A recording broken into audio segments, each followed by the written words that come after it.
오늘은 시편 37편 1절로 11절까지 말씀으로 잠시 후가 중요합니다. 잠시 후가 중요합니다 라는 말씀의 제목으로 함께 은혜를 나누기 원합니다.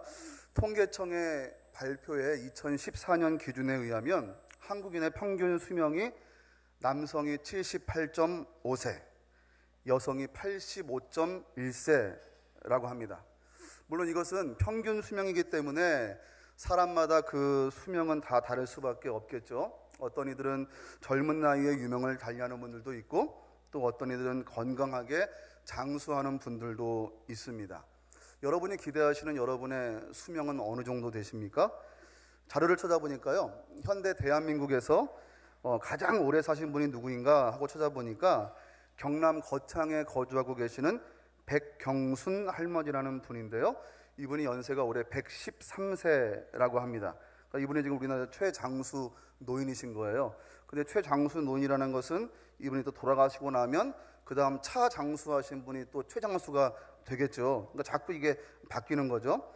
저와 여러분이 부지런히 건강 관리를 잘 하게 되면 아마 우리도 불가능한 일은 아니지 않을까라고 생각을 해보게 됩니다.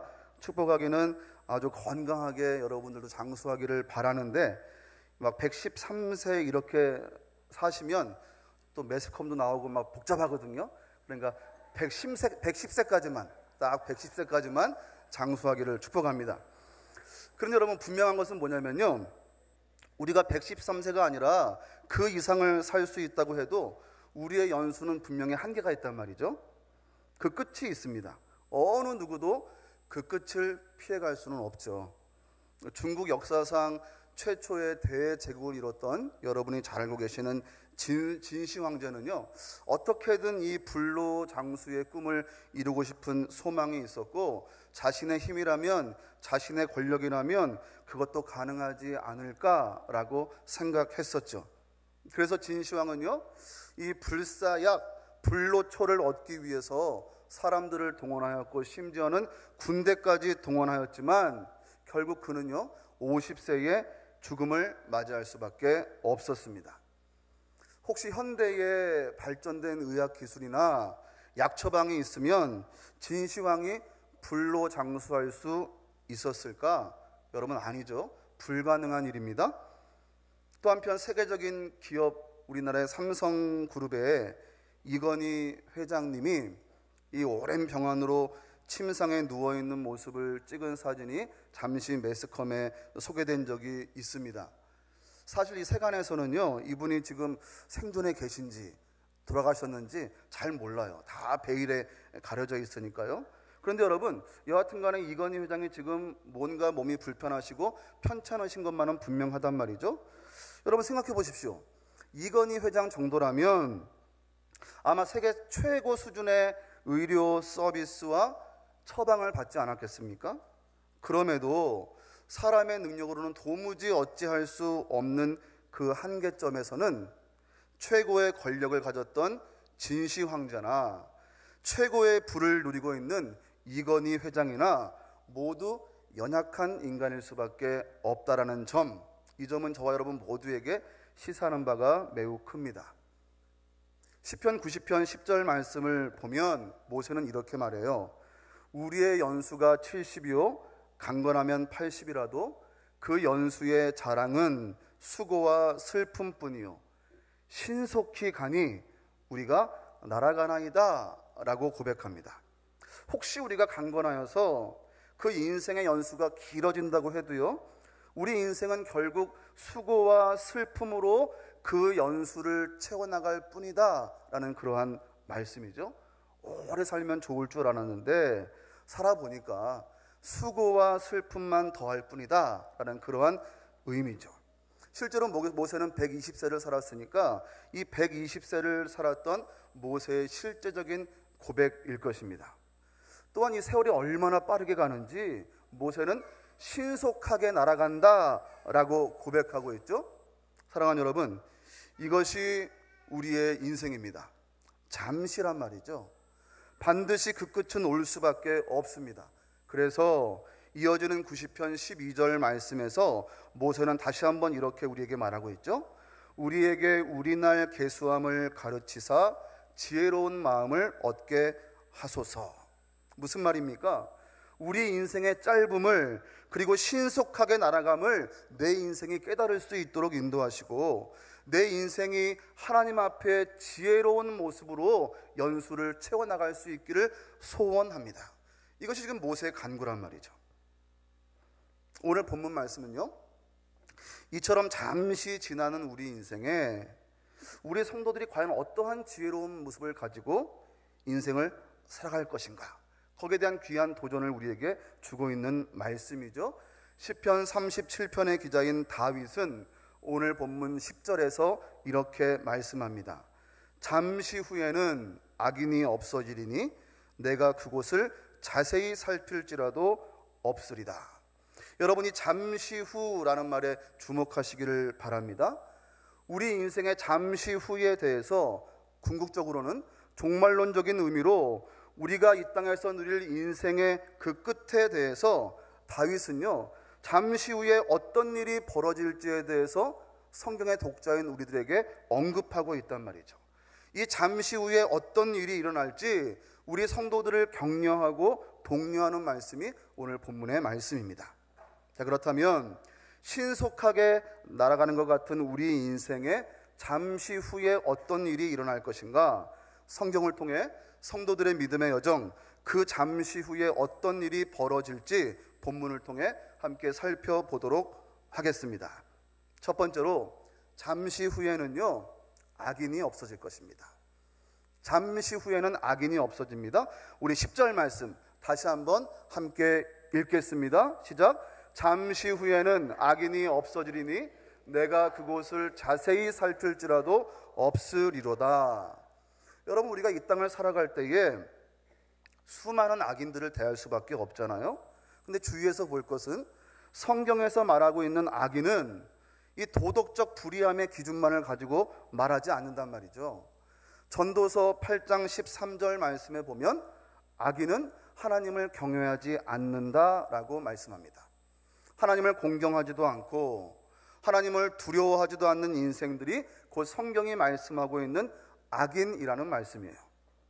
사실 이 땅을 살아가는 성도로서 하나님을 경외하며 말씀에 순종하여 살아가려고 하는 우리들이 어렵지 않게 우리 주변 상황 가운데 경험할 수 있는 것은 악인들, 다시 말하면 하나님을 경외하지 않는 인생들임에도 불구하고 그들의 삶이 이상하리만큼 그럭저럭 잘 풀려나갈 때가 있고, 우리 눈에 볼 때 분명히 하나님을 경외하지 않는 삶임에도 불구하고 그들이 풍요로운 삶을 이어가는 것 같고, 행복하게 별 문제 없이 잘 살아가고 있는 그런 인생들의 모습을 우리가 종종 발견할 수가 있단 말이죠.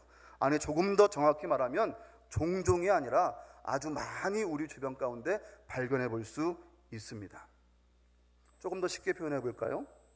신앙인이 분명히 아닌데 그냥 교회 생활을 하고는 있지만 어쩌면 나이롱처럼 교회를 다니는 사람인데, 이렇게 말씀대로 한번 살아보려고 발버둥치는 우리보다 이 땅에서 더 잘 살고 더 잘 나가는 모양을 우리는 발견할 수 있단 말이죠. 그럴 때에 우리 마음에 들 수 있는 생각이 무엇입니까?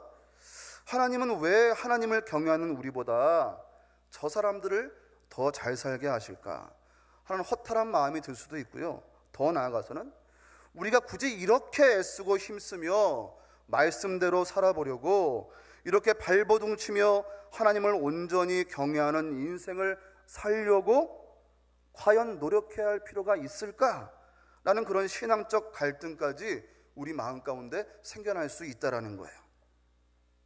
그런데 오늘 본문의 말씀을 통해서 우리가 도전받을 수 있는 것은 하나님을 경외하지 않는 악인들의 모습이 우리가 볼 때 하나님을 경외하지 않음에도 불구하고 잘 나가는 그 악인들의 모습이 이후에 잠시 후에는 자세히 살펴서 그들의 모습을 찾아보려고 해도 찾아볼 수 없도록 완벽하게 없어질 때가 곧 올 것이다 라고 도전해주고 계신 거죠.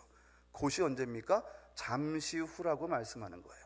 잠시 후가 되면 아무리 우리가 그들을 찾아보려고 해도 지금은 많거든요. 지금 우리 주변에 너무너무 그런 분들이 많은데 잠시 후가 되면 아무리 그런 사람들을 찾아보려고 해도 찾아볼 수 없을 정도로 완벽하게 그들의 모습이 없어질 때가 있을 것이다 라고 말씀해주고 계신 거예요. 1절, 2절 말씀입니다. 우리 1절, 2절 말씀을 함께 읽어보도록 하겠습니다. 악을 행하는 자들 때문에 불평하지 말며 불의를 행하는 자들을 시기하지 말지어다. 그들은 풀과 같이 속히 배임을 당할 것이며 푸른 채소같이 쇠잔할 것임이로다. 악인인데요, 하나님을 경외하지 않는데도 불구하고 하나님을 경외하는 자들보다 더 잘 나가는 것 같은 사람들을 부러워하지 말라라는 그러한 말씀이에요. 왜입니까? 그들은 풀과 같다라는 거예요. 그들은 푸른 채소와 같다라는 거예요. 들의 풀들이 얼마나 빨리 자라는지 보십시오. 우리 교회도 이 양옆으로 화단이 있잖아요. 이 풀을 정리하고 나면 좀 안 자라면 좋겠는데 얼마나 풀이 빨리 자라는지 몰라요. 그럼 우리 목사님은 부교역자들에게 좀 풀을 베십시오 라고 말하지 않고 본인이 낯을 주고 나가신단 말이죠. 그럼 부교역자는 또 가슴이 조마조마하잖아요. 같이 가서 막 열심히 베야 돼요. 근데 이게 좀 한 번 베면 없으면 좋겠는데 자꾸 풀이 나는 거예요. 근데 여러분, 풀은요 빨리 자라면 자랄수록 빨리 베어질 뿐이죠. 주변 작물이 자라는데 해가 되기 때문입니다. 빨리 무성하게 자라날 뿐 밭의 주인에게 풀은 쓸모없어서 베어버려야 할 대상이란 말이죠. 또한 푸른 채소라는 말이 있잖아요. 이 푸른 채소는 우리가 먹는 그런 채소를 말하는 것이 아니라 짐승들이 먹는 목초지의 풀들을 의미합니다. 이 팔레스틴 지역에서는요, 이 풀이 겨울비가 내리고 봄비가 오고 난 후에는 금방 자라나는데 곧 여름의 열기가 오면 또 건조한 사막 바람이 불어닥치면 금방 시들어버리고 만단 말이죠.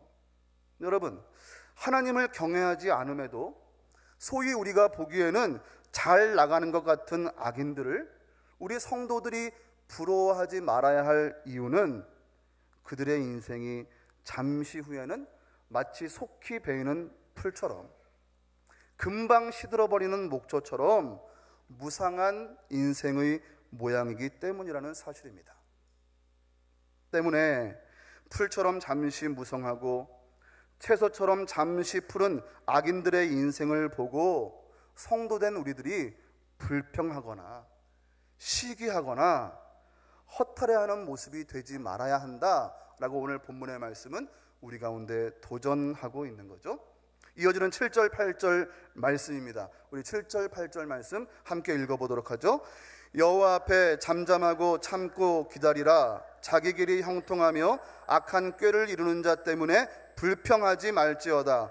분을 굳히고 노를 버리며 불평하지 말라. 오히려 악을 만들 뿐이라. 아멘. 성도는 악인들의 형통을 보고 그들이 하나님 앞에 불의함에도 불구하고 잘 나가는 모습을 보고 불평하지 말라라는 거예요. 시기하지 말라라는 거예요. 왜 그렇습니까? 불평하고 시기하고 마음 가운데 원망하는 모습은 우리 스스로 악을 만들어 득제하는 모습이라는 거예요. 그래서 우리 삶 가운데 악순환이 반복될 수밖에 없으니까 그런 모습을 보고 오히려 너희들이 악을 행하는 그런 누를 범하지 말아라 라는 그런 말씀이란 말이죠. 악인의 형통함을 보거든 잠잠하여 참고 기다리는 성도들의 모습이 될 수 있어야 한다라는 말씀입니다.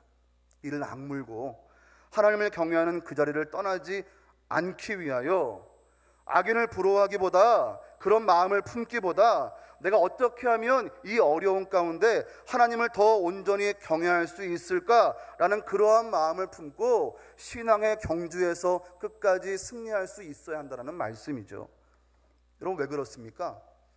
지금의 삶도 중요하지만 잠시 후는 훨씬 더 중요하기 때문입니다. 우리가 이 땅을 살아가는 우리 인생의 연수도 중요하지만 우리가 하나님 나라에 가는 잠시 후는 훨씬 더 우리 인생 가운데 중요하기 때문이죠.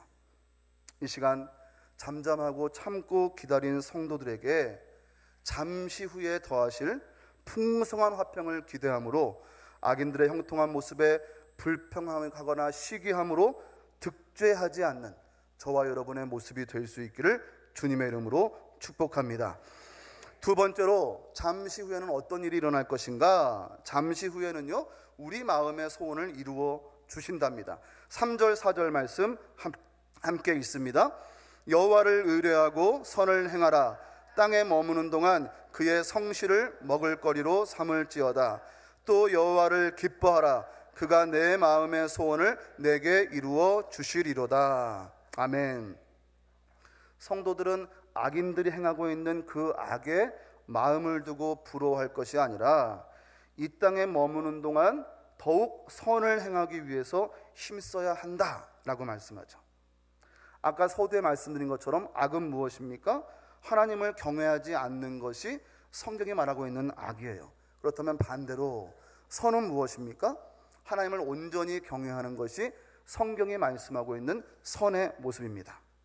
본문의 말씀에 의하면 여호와를 의뢰하는 것, 여호와를 신뢰하고 의지하는 것, 이 땅에서 우리의 연수를 사는 동안 하나님의 성실, 즉 하나님의 신실하신 약속의 말씀을 믿고 따르는 것, 또한 우리의 삶을 통하여 하나님을 기쁘시게 하는 것, 이 모든 것이 선이다라고 말씀하고 있는 거죠. 하나님은 하나님의 하나님 되심을 온전히 인정하는 자들을 선하다고 말씀해 주십니다.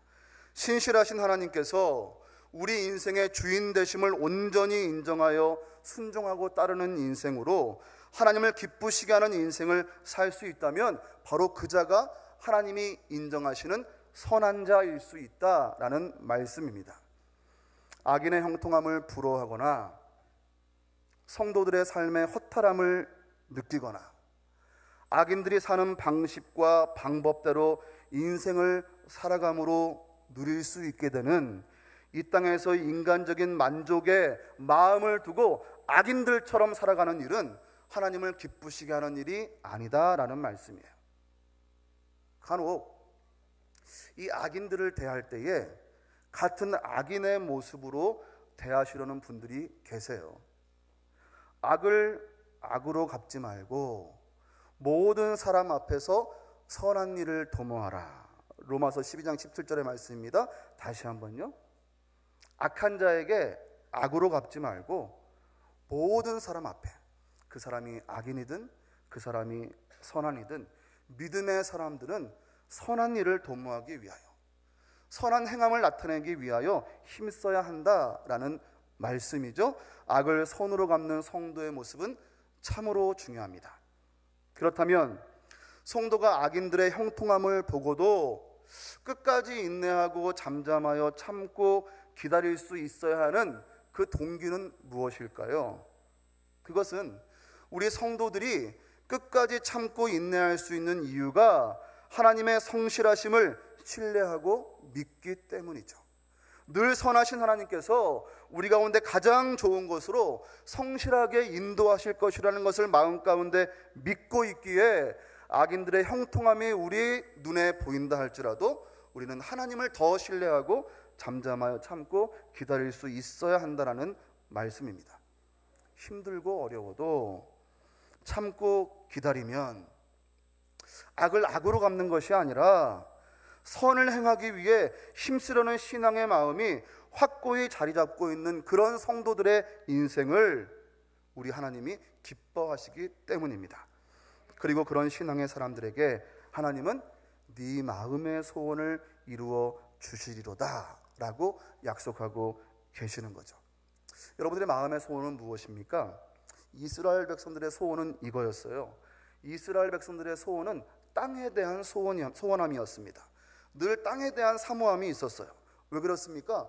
하나님께서 가나안 땅을 이스라엘 백성들에게 약속하시고 그 땅을 통해 언약을 이루어 가실 것이라고 말씀하셨단 말이죠. 그래서 이스라엘 백성들은요 늘 땅에 대한 사모하는 마음을 가지고 있었던 거죠. 그리고 결국 신실하신 하나님께서는 가나안 땅을 통하여서 하나님의 언약을 이스라엘 백성들 가운데 이루어 주십니다. 땅은 하나님의 언약이었고 이스라엘 백성들의 소원이었습니다. 그래서 오늘 보면 9절 말씀에 이렇게 말씀하잖아요. 여호와를 소망하는 자들은 땅을 차지하리라. 이 땅이 뭐라고요? 이스라엘 백성들의 간절한 소원이었다고요. 간절한 기도 제목이었다고요. 여호와를 소망하는 자들에게 간절한 기도의 제목을, 마음의 소망을 차지할 수 있도록 하나님이 인도하시겠다라는 말씀이에요. 그런데요, 그것으로 끝나는 것이 아니라 11절 말씀은 이렇게 말씀하죠. 온유한 자들은 땅을 차지하며 풍성한 화평으로 즐거워할 것이다 라고 말씀해 주세요. 하나님이 기뻐하시는 인생들은 소원을 이루게 될 터인데, 땅을 차지하게 될 터인데, 그냥 그 땅을 차지하는 정도가 아니라 그 땅 안에서 풍성한 화평으로 모두가 즐거워할 수 있도록 하나님의 은혜를 더하여 주시겠다라는 말씀이죠. 여러분, 이것이 세상 사람들과는 다른 목적입니다. 세상 사람들은요, 땅을 차지하는 게 목적이에요. 세상 사람들은요, 마음의 소원을 이루는 것만이 목적이에요. 그런데 하나님의 사람들은 땅을 차지할 뿐만 아니라 그 안에서 풍성한 화평이 이루어질 수 있는 것. 여러분, 풍성한 화평이 무엇입니까? 하나님이 함께 하시는 거죠. 하나님이 인도하시는 거죠. 하나님이 은혜를 더하셔서 그 가운데 하늘 평강을 더해 주시는 거죠. 때문에 믿음의 사람들은 땅만 중요한 것이 아니라 그 안에 하나님의 통치와 하나님의 섭리하심과 하나님의 주권이 있는 그 땅, 그곳에서 하나님과 함께 평안을 이루어가는 것, 그것이 소원이 되어야 한단 말이죠. 하나님은요, 그것을 지금 잠잠히 참고 기다리는 선한 자들에게 이루어 주시겠다라고 말씀해 주시는 거예요. 여러분, 이 땅에서는요, 절대로 영원한 안전지대가 없습니다. 이 땅에서는요, 영원한 행복도 있을 수 없어요. 저는 처음엔 저희 집사람과 결혼할 때 결혼하면 영원토록 행복할 줄 알았어요. 근데 결혼 21년이 됐는데요, 21년이 지나 보니까 그만큼 행복하지는 않아요. 지금 이제 의리로 함께 살고 있는데요. 그럼 무슨 말이에요? 제가 우스갯소리로 말씀을 드렸습니다만, 행복이라는 그 개념이 영원히 유지되면 좋겠지만 시간이 지나면 퇴색될 수밖에 없고, 시간이 되면 우리 마음이 무뎌질 수밖에 없고, 때문에 영원한 행복에 대한 기준은 없다라는 말씀이에요. 그러나 여러분, 하나님이 함께 하시는 인생은 영원하고 풍요로운 화평으로 참 행복을 누릴 수 있다라는 것이 오늘 말씀이 우리 가운데 증언하는 바입니다. 때문에 본문 4절에서 다윗은 그냥 네 소원이 이루어질 것이다 라고 막연히 축복을 선포하는 것이 아니라 하나님이 네 마음의 소원을 이루어 주실 것이다 라고 확실하고 분명하게 축복을 선포하고 있는 거죠. 여러분, 신앙생활 하시기 어렵고 힘들지 않으십니까? 안 그래도 우리의 인생이 너무 복잡하고 고달픈데 그냥 주일에 와서 좀 한 번만 예배 드리면 좋겠는데, 캐나다는 일주일에 한 번 예배가 있었거든요. 한 번만 예배 드리면 좋겠는데, 한국이니까 뭐 매일 새벽 예배 있죠, 수예배 있죠, 금요철에 있죠, 목장 모임 있죠. 뭐 정신이 없어, 정신이. 그냥 주일에 교회만 와서 예배만 드리고 가면 좋겠는데, 안 그래도 복잡한 우리 인생인데 자꾸 함께 새벽 기도합시다, 수요 기도에 참석하십시오, 금요 기도에 참석하십시오, 목장 모임으로 함께 모입시다, 성경 좀 읽으십시오 라고 해서 왜 이렇게 우리 마음을 불편하게 하는지요. 여러분, 그러나 기억하십시오. 잠잠하고 참고 기다릴 수 있는 저와 여러분의 믿음을 위해서는 여러분, 그럴 수밖에 없습니다. 왜 그렇습니까? 우리는 연약한 성정이기 때문이죠.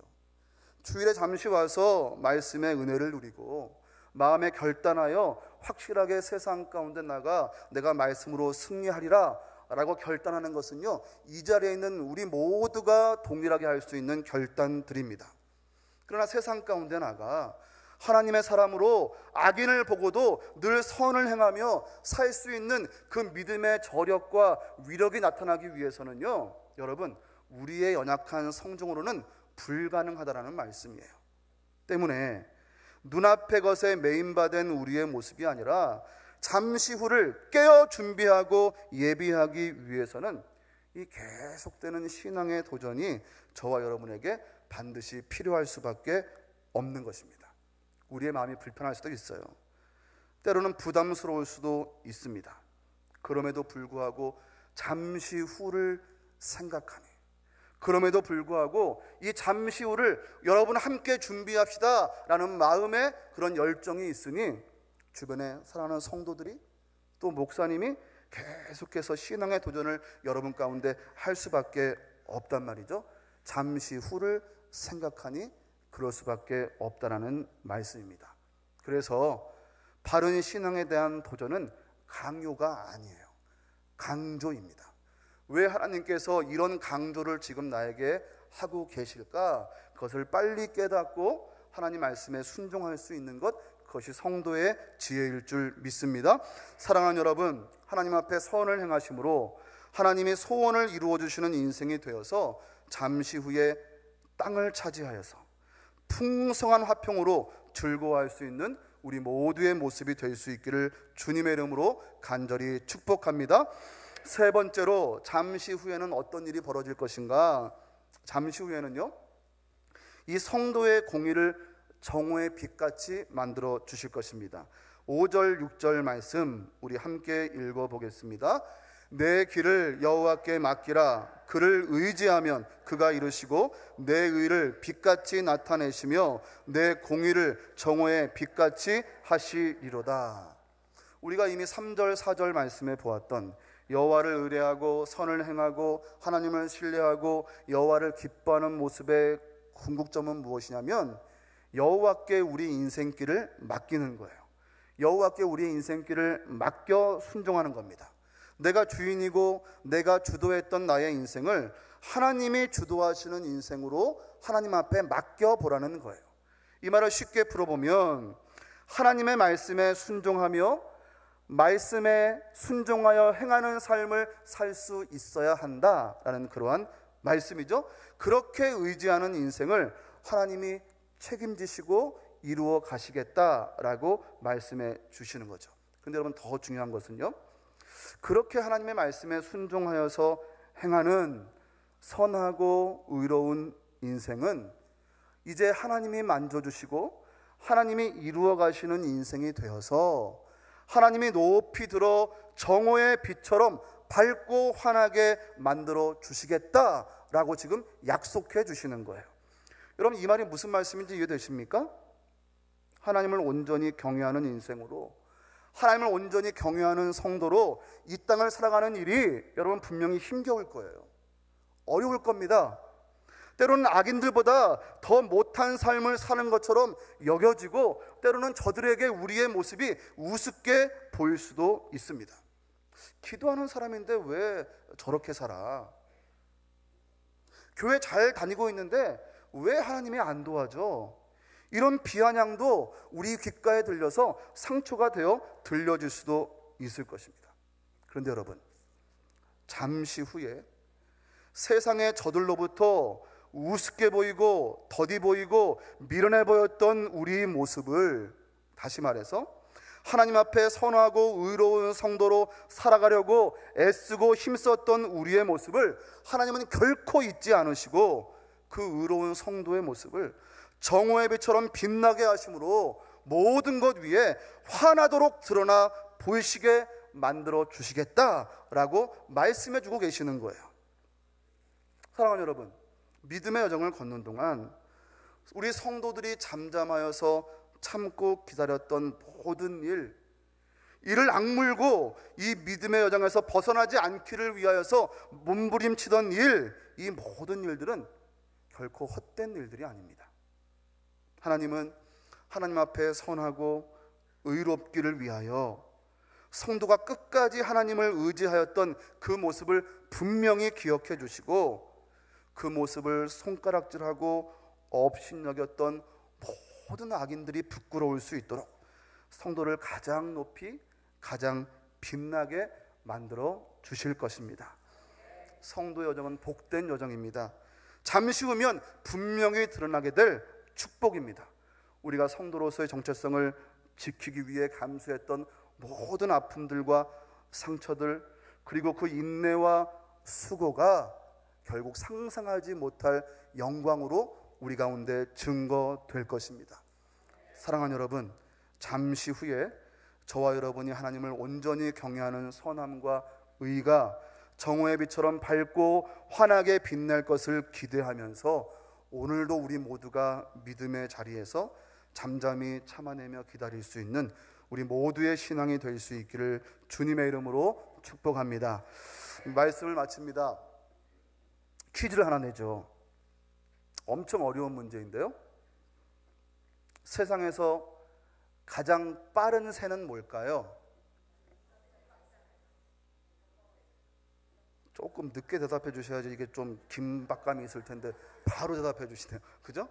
세상에서 제일 빠른 새는 눈 깜짝할 새입니다. 여러분, 우리 인생이 그래요. 신속히 날아가는 우리 인생입니다. 신속히 날아가는 우리의 수명, 눈 깜짝할 새 날아가는 우리 인생의 수명, 그리고 그 한계를 우리 모두 바르게 계수할 수 있는 지혜가 필요합니다. 그리고 그런 지혜로 우리가 다시 품어야 할 도전은 잠시 후입니다. 잠시 후면 악인은 없어질 것이고, 잠시 후에 의인은 땅을 차지하여 풍성한 화평으로 즐거워하게 될 것이라는 소망과 기대함입니다. 사랑하는 동산교회 성도 여러분, 우리 모두가 잠시 후를 지혜롭게 준비하고 대비하는 믿음의 성도들이 될 수 있기를 주님의 이름으로 간절히 축원드립니다. 기도하겠습니다. 사랑해 주님 감사합니다. 잠시 후가 중요한데 지금 눈앞에 보이는 현실에 일희일비하며 애달하는 우리의 모습, 주님 다시 한번 깨닫게 하여 주시고 잠잠하여 참고 기다리며 믿음의 정도를 잘 걸어갈 수 있는 우리 모두의 모습이 될 수 있도록 축복하여 주시옵소서. 감사드리며 예수님 이름으로 기도합니다. 아멘.